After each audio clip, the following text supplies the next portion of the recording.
सबसे पहले मेरा आप सभी को प्यार भरा प्रणाम। मैं मधु जोशी स्वागत करती हूँ आपका अपने YouTube चैनल मधु गढ़वाली 121 पे। तो दोस्तों, आज की वीडियो में मैं आपको श्रावण मास महात्म्य का 8वां अध्याय सुनाऊंगी।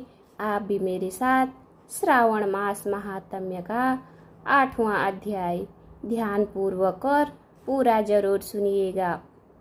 8वें अध्याय में बुधवार और बृहस्पतिवार व्रत कथा का वर्णन किया गया है। भगवान शंकर बोले, हे सनत कुमार, अब मैं तुमसे पाप को हरने वाले बुध तथा बृहस्पति व्रत कथा को बताता हूँ, जिन्हें श्रद्धा के साथ करने से प्राणी उत्तम सिद्धि को प्राप्त कर सकता है। ब्रह्मा जी ने चंद्रमा को ब्राह्मणों के राज्य आसन पर अभिषिक्त किया था। किसी समय चंद्रमा की दृष्टि बृहस्पति की पत्नी तारा पर पड़ी। तारा रमणीय रूपवान सुंदर थी। चंद्रमा उसके रूप पर मोहित काम के वश में हो गए। चंद्रमा ने देवताओं के गुरु पत्नी को जबरदस्ती अपने घर में रख लिया। कुछ काल पश्चात उससे एक पुत्र पैदा हुआ। पुत्र का नाम बुध रखा गया। बुध विद्वान, रूपवान तथा सर्वगुण संपन्न था। देवगुरु बृहस्पति अपनी पत्नी को खोजते हुए चंद्रमा के निवास पर पहुँचे। वहाँ उन्होंने अपनी पत्नी तारा को देखा।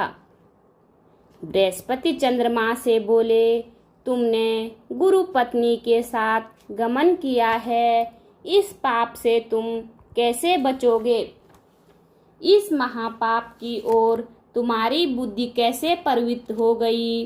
अब तुम चुपचाप मेरी पत्नी को मुझे लौटा दो और तुम इस पाप से बचने के लिए प्रायश्चित करो।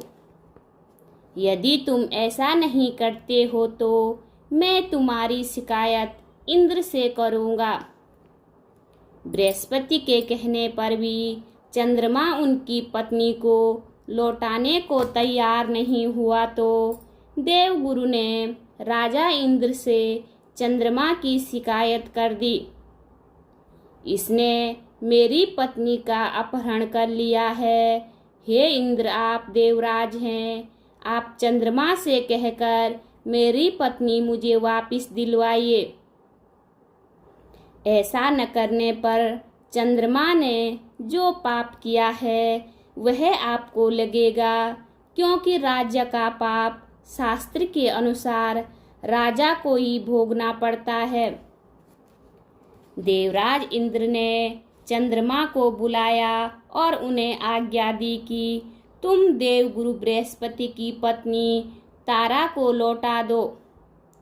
किसी दूसरे की पत्नी के साथ गमन करने को पाप माना जाता है तथा गुरु पत्नी के साथ गमन करना महापाप है। देवराज इंद्र का आदेश पाकर चंद्रमा गुरु पत्नी तारा को बृहस्पति को लौटाने को तैयार हो गया, परंतु तारा से उत्पन्न अपना पुत्र मैं वापिस नहीं करूँगा। चंद्रमा की बात सुनकर देवताओं को संशय हो गया कि यह किसका पुत्र है।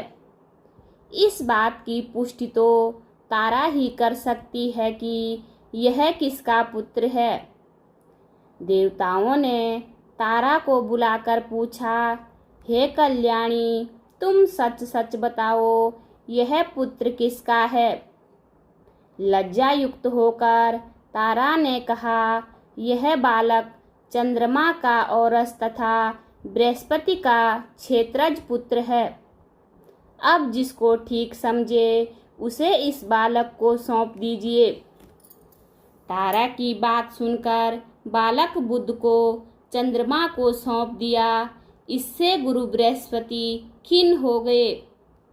उन्हें खिन्न देखकर देवों ने दोनों को वर दिया। चंद्रमा से कहा, यह तुम्हारा पुत्र है, अब तुम घर जाओ। चंद्रमा तथा बृहस्पति पुत्र बुध ग्रह हो गया। हे आचार्य, और भी सुवर को ग्रहण करो। जो प्राणी दोनों का मिलकर एक साथ व्रत करेगा उसे सब सिद्धियों की प्राप्ति होगी। भगवान शिव के प्रिय मास श्रावण में जो लोग बुध और गुरुवार के दिन पूजा अर्चना करेंगे उनके खजाने भरे रहेंगे तथा उनका क्षय नहीं होगा। नैवेद्य दही भात से दोनों मूर्तियां लिखनी चाहिए। जो दोनों मूर्तियों को झूले पर रखकर अर्चना करते हैं वह दीर्घायु तथा संपूर्ण गुणों से युक्त पुत्र प्राप्त करता है। पाकशाला में लिखकर अर्चना करने से पाक वृद्धि और देवागार में लिखकर अर्चना करने से देव की दया होती है। सोने के कमरे में लिखकर अर्चना करने से पत्नी का वियोग कभी नहीं होता। इस प्रकार यथा स्थान पर उसका फल प्राप्त होता है। 7 वर्ष तक व्रत करने के पश्चात उसका उद्यापन करना चाहिए। उद्यापन में पहले रात में जागरण करें। सोने की प्रतिमा का निर्माण कर विधि पूर्वक अर्चना करें। षोडश उपचार द्वारा पूजा अर्चना कर हवन करें। तिल, घी तथा खीर प्रज्वलित अग्नि में देनी चाहिए। पीपल की समिधाओं से हवन करके पूर्ण आहुति डालनी चाहिए। इसके बाद मामा भांजे को भोजन कराकर अन्य ब्राह्मणों को भोजन कराना चाहिए।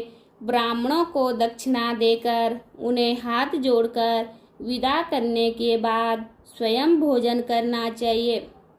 इस प्रकार 7 वर्ष तक व्रत करने वाला प्राणी सब इच्छाओं को प्राप्त कर लेता है। जो विद्या की कामना करता है उसे विद्या की प्राप्ति होती है। वह वेदों और शास्त्रों का मर्म जान लेता है। उसे बुद्ध ज्ञान एवं गुरु बृहस्पति गुरु का ज्ञान प्राप्त होता है। सनत कुमार ने भगवान शंकर से पूछा, आपने पहले मामा तथा भांजे को भोजन कराने का विधान बताया है, इसका कारण क्या है? भगवान शंकर ने कहा, हे सनत कुमार, पहले समय में मामा और भांजा दोनों दरिद्र थे। एक दिन दोनों भोजन के लिए घूमते घूमते एक सुंदर नगर में पहुंच गए। उन्होंने वहां प्रत्येक मकान में श्रावण के महीने में प्रत्येक वार का व्रत करते लोगों को देखा, परंतु बुध और बृहस्पति का व्रत करते कहीं नहीं देखा। दोनों मामा भांजे ने बहुत समय तक आपस में विचार किया कि सब जगह सूर्य और अन्य वारों का व्रत तो हो रहा है, परंतु बुध और गुरु का व्रत देखने को कहीं नहीं मिला। अतः हम दोनों बुध और गुरु का व्रत करें तो अच्छा रहेगा, क्योंकि अभी तक किसी ने भी इन दोनों वारों का व्रत किया ही नहीं है। यह अनुष्ठित व्रत है, इसे हम करेंगे, लेकिन विधि विधान न जानने के कारण दोनों संशय में पड़ गए।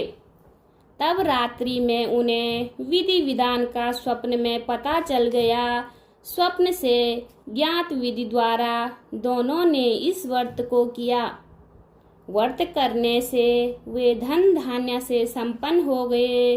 7 वर्ष तक दोनों मामा भांजे व्रत को करते रहे और वे पुत्र पौत्र धन संपदा आदि से संपन्न हो गए।